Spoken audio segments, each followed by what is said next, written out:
This is Tajikistan, the smallest of the 5 Central Asian republics. Although it's a little hard to define what makes a nation great, in this series we explore what makes them worth knowing about. Let's find out what makes Tajikistan matter. The roof of the world, 70% of Tajikistan is in the mountains. It's wild, rugged, and stunning. And nowhere else in the world will you find landscapes quite like it.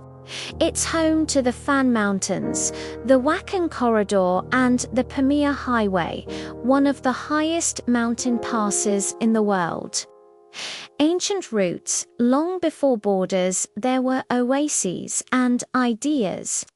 Bactria and Sogdiana, Tajikistan's lands were heartlands of these ancient Persian-influenced civilizations.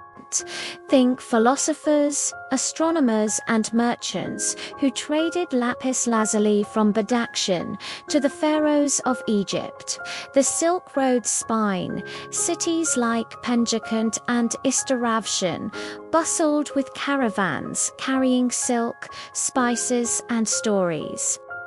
Sogdian merchants, ancestors of modern Tajiks, were the LinkedIn influencers of antiquity. Multilingual, cosmopolitan, deal-makers between East and West, Zoroastrian fire temples, and Buddhist monasteries. Before Islam, the land glowed with spiritual diversity. Fire altars flickered beside meditating monks in cliffside caves. Conquests, culture, and courage. Tajik lands were never conquered. They were absorbed, transformed, and reborn. Sassanids, Hephthalites, Arabs, each wave brought change. The Arab conquest in the 8th century introduced Islam, which fused with Persian culture to create a uniquely Tajik Islamic identity.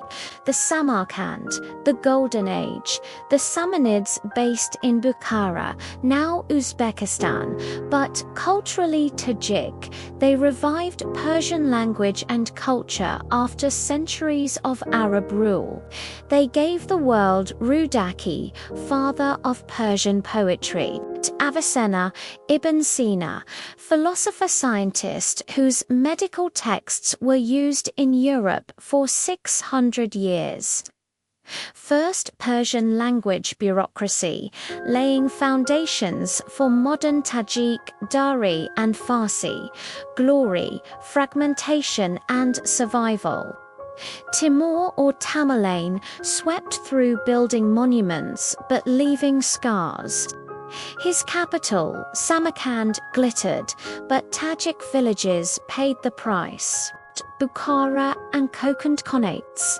Tajiks became subjects again, farmers, poets, artisans under Turkic rulers. Yet culture thrived in quiet corners, Sufi shrines, madrasas, and underground poetry circles kept identity alive. Persian language persists, while Turkic tongues dominated courts. Tajiks preserved Dari Persian, their sole language, in homes, bazaars, and secret met. They ruled our land, but they never ruled our tongue. The great game in the 1860s, Russia and Britain vie for control. By 1868, the Emirate of Bukhara becomes a Russian protectorate. By 1920s, Soviets crushed local resistance. Soviet Tajikistan in 1929 carved out of Turkestan ASSR. It was the USSR's poorest, most mountainous republic. Stalin drew borders to divide ethnic groups, separating Tajiks from their cultural centers in Bukhara and Samarkand. Forced modernization. Soviets built dams, factories, schools, but crushed religion, tradition, and dissent. Tajik intellectuals vanished into gulags. World War II, over 260,000 Tajiks fought for the USSR. 60,000 never returned. Brezhnev-era cotton monoculture turned fertile valleys into ecological disasters. The Aral Sea tragedy, corruption festered, perestroika and collapse. As the USSR crumbled, Tajikistan's fragile peace shattered. They gave us electricity, but took our memory. Independence in 1991 didn't bring peace, it brought chaos. Civil war when mountains wept. Regional, ideological, and clan-based factions tore the country apart. Over 100,000 dead, 1 in 10 displaced, cities bombed, villages starved.